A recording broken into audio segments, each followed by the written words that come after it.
Alpin je znamka z romantično in dirkaško preteklostjo, ter kot vse kaže, električno prihodnostjo. Ampak danes lahko uživamo za volanom pravega športnega kupeja A110, ki nagovarja tiste, ki si pravzaprav želijo ali pa želimo klasike. Nagovarja tiste, ki na dnu avtomobila nočejo težkih baterij, ki nočejo tišine in umetnih računalniško generiranih zvokov in tiste, ki ne želijo prehoda k avtonomni vožnji.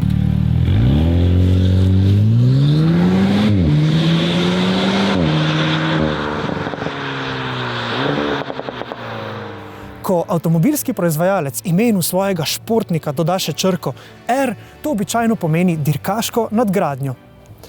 In tako je tudi v primeru modela A110R. Že po prvih kadrih vam je verjetno povsem jasno, da to ni kakšen avtomobil, ki bi bil zelo priročen ali pa da ne rečemo znosen za vsakodnevno uporabo, temveč je to avtomobil, ki skuša elemente z dirkalnikov prenesti na avtomobil z registrsko tablico. In ta registrska tablica bo v tem primeru večinoma služila, da avtomobila na dirkališče ne bomo pripeljali na prikolici, temveč kar po cesti. No, ali pa za uživanje na kakšni zaviti alpski oziroma podalpski cesti.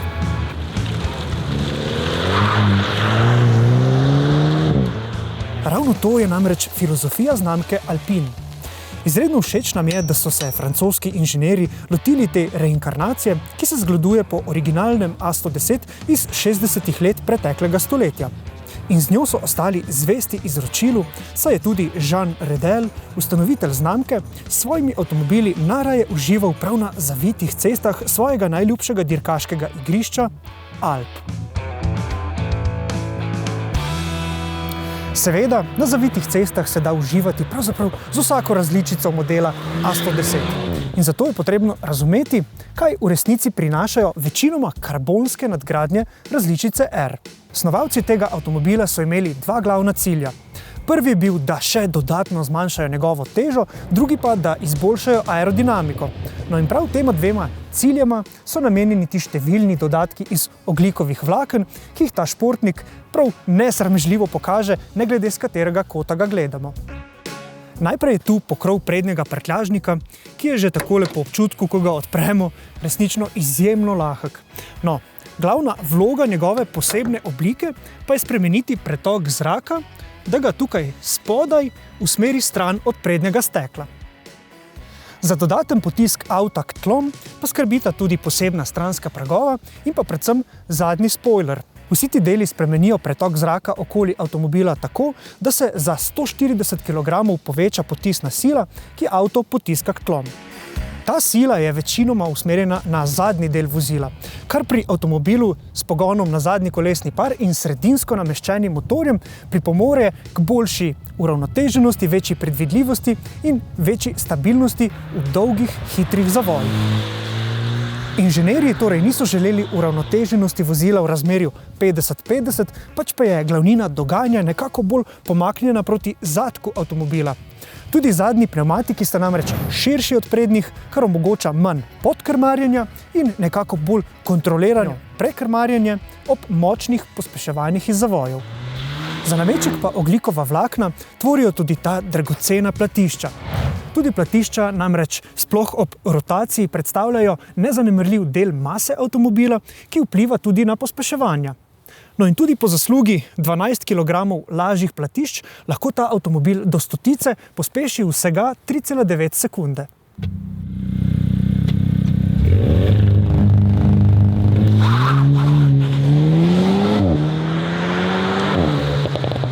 Ta številka je še posebej impresivna, ko vzamemo v obzir, da za pogon skrbi turbo 4-valjnik z 220 kW oziroma okroglimi 300 konjskimi močmi. Ta številka je v resnici enaka kot pri različici A110S, ki je stopničko nižje. Povečanje moči bi namreč zahtevalo spremembo komponent, ki pa bi povečale maso vozila. In enako velja tudi za razlago, zakaj pri tem avtomobilu ni na voljo ročnega menjalnika. Dvosklopčni 7-stopenjski menjalnik je lahko bolj kompakten, no, po naših izkušnjah pa tudi bliskovit in natančen. pravzaprav včasih prestavi tako odsekano in agresivno, da spominja že na kakšen popolnoma dirkaški sekvenčni menjalnik in to je seveda tisto, kar v avtomobilu te vrste vozniku daje prave občutke. Po zbranih občutkih pa je povsem dovolj oziroma ravno prav tudi same moči motorja. Moramo namreč vedeti, da je različica R v primerjavi z različico S še za 34 kg lažja in tako tehta le dobrih 1080 kg. Lahek avto v tem primeru poleg pospeškov pomeni tudi lahkoten občutek na volanu, pa tudi krajše zavorne poti. Na dirkališču lahko resnično zaviramo v zadnjem trenutku tudi po zaslugi velikih in zmogljivih zavor, ki jim dodatno hlajenje omogoča tudi posebna oblika platišč. Prednja platišča imajo namreč večje odprtine za hlajenje kot zadnja.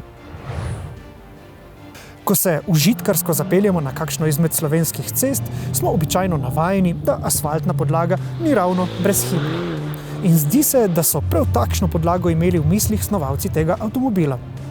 Vzmetenje različice A110R je namreč trše od ostalih, a obenem služi kot odličen primer, da se trdota vzmetenja ter učinkovito blaženje neravnin in udarcev nikakor ne rabita izključevati. Po zaslugi velike mere mehkobe, ki jo je pravzaprav zmožno ponuditi vzmetenje, je A110R v resnici presenetljivo udoben pri vsakodnevni vožnji. No, ampak ne razumite narobe, udoben še ne pomeni, da je ta avto za vsakodnevne opravke tudi zelo primeren. In tako pridemo do, po mojem mnenju, najboljšega dela tega avtomobila. Karbonski dirkaški sedeži in pa dirkaški pasovi voznika praktično zabetonirajo v vozniškem položaju in ravno to je pomembno, da dobro čutimo sile in delovanje avtomobila, pa tudi bolj varno je. Predvsem pri pasovih gre za pravo poslastico iz dirkaškega sveta. Gre za nekakšno poenostavljeno različico 6-točkovnih pasovov, ki jih takole zelo preprosto pripnemo na 2 mestih. No in potem, ko zrak še malo izdihnemo in jih močno zategnemo, je občutek z izjemo tiste varnostne kletke zelo podoben občutku iz pravega dirkalnika. Se pa na tem mestu začnejo prigode, ki seveda govorijo o tem, da bo vsakodnevna uporaba tega avtomobila pestra in včasih tudi precej zamudna.